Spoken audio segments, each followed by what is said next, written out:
Anyway, that's never gonna be making a video about part 2 of this. So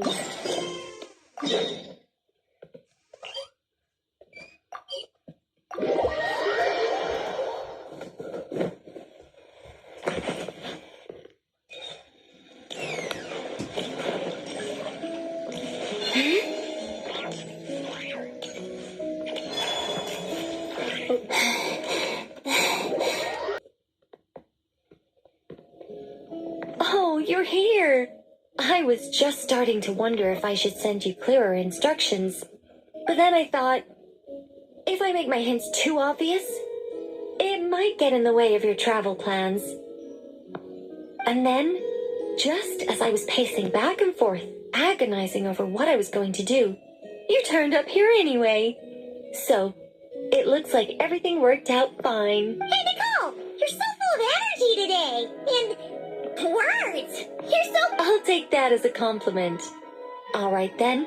Are you ready to check out my next room? This Nicole's studio? Why is it just a bunch of empty frames on white walls? Let's take a closer look. What the... Paimon almost had a heart attack being sucked in by a painting like that. Wait a sec. This place looks familiar. Oh, it's the table where the mages hold their tea parties. It all started the first time Alice invited me for tea. On that day, I didn't attend in person, mostly because back then, I still hadn't decided whether I really wanted to join the Hexen Circle or not. Alice was the only one there who knew my true identity. She warned me not to say a word, or let anyone else discover who I was. And then what happened? Well, then I concluded that she was punishing me for my hesitation to join. Everyone was talking about such interesting things. How could I not chime in? And of course, when you're in the middle of a conversation and someone throws out a question you know the answer to, how are you supposed to keep your mouth shut? Which brings us to the bet between Barbeloth and Alice, Rhindaughter's forbidden creations, Ivanovna's political machinations. It was like a series of exquisitely acted plays, distilled within the confines of a teacup. Their words alone were enough to ignite my instinct to lay the truth bare before them. So, you piped up inside their heads? Of course not. Even though I felt like my head was going to explode, I still made sure to hold it all in. I'm a responsible angel, after all, and I'm well aware of the difference between what I want to say and what I'm allowed to say. So, I had a private little word with Alice inside her head, just me and her, and I agreed to join the Hexen Circle, right there and then.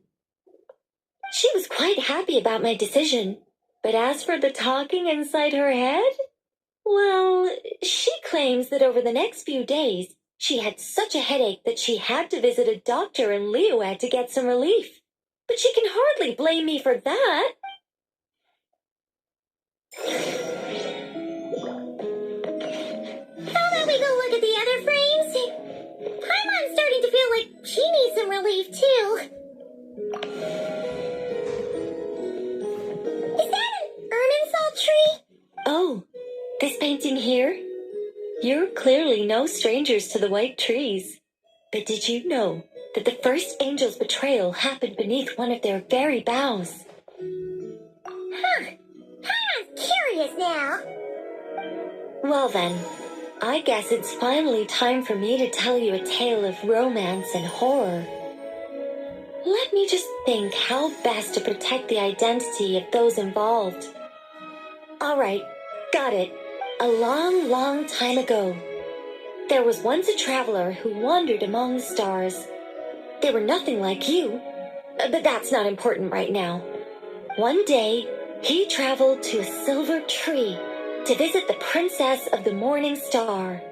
Before long, he started asking her about her kingdom's most forbidden secrets. His words puzzled the princess. How could he possibly know of all these things forbidden by the gods? The young man revealed his origins and showed the princess things she had never seen before. of free will and love, both noble and spiritual. His words awakened her sense of self, hitherto shackled by the gods. Her heart soared, carrying her beyond limits she had never crossed before. The princess of the morning star confided the kingdom's secrets to the youth, and between them, love grew and blossomed, along with a determination to defy the gods. This is just a cookie-cutter love story. You said there'd be horror. Don't worry, Paimon. The horror's about to begin. They yearned to help the people live lives of unfettered freedom, but the gods could not forgive their betrayal. They sent down thunder and fury, destroying the lovers' home. And when the great war subsided, the power and the wisdom of the princess were lost, never to return. Even her closest friends were cursed. Yeah. That ending was pretty scary after all. But didn't you say you were going to tell us about the first angel? And you're not saying this story's actually true, are you? It sure is. And that's the scariest part.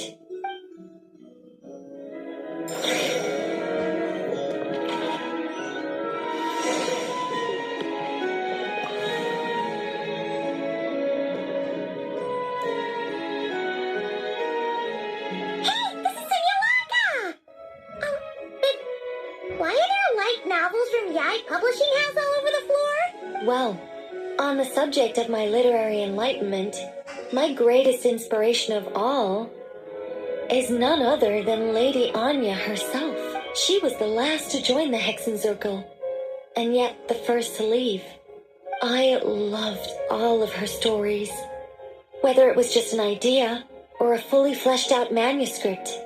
Anya was always so skilled at making her readers gasp with joy. Hexenzirkel discussions rarely stray far from magic, and it's my belief that Anya possessed a unique magic of her own. She could weave love and compassion into words and stories that would touch the hearts of others. I asked her for tips on how to write compelling tales. She taught me a lot of tricks and techniques, but in the end, my biggest enemy has always been myself. That's one way of putting it. Communicating through thought is so much more convenient. I guess even angels can succumb to laziness. However, recently I've resolved to make an effort, even if it's just to spare myself reproaches from a certain old Seelie friend of mine. Oh! Does that mean we're finally gonna get to read something you've written? Who said anything about writing? I'm talking about buying popular works from the last few centuries to flip through in my spare time.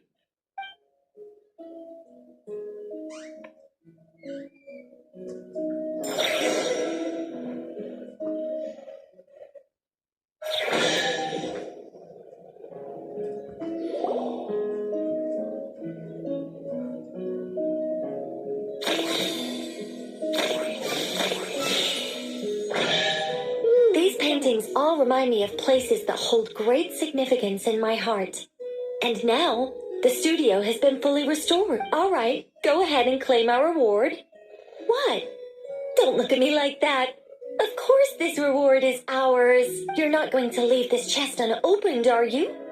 I can't let you leave if you do. Besides, after telling you so many stories, don't I deserve a reward of my own?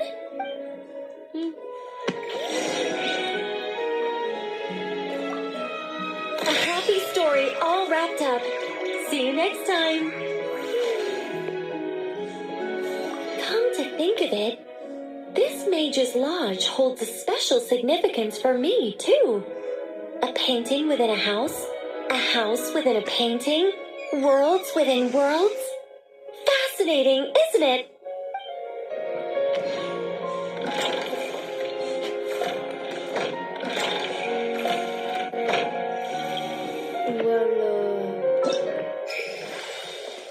Like, I think that's it for the video. Like, there's nothing else I could do. So, bye guys.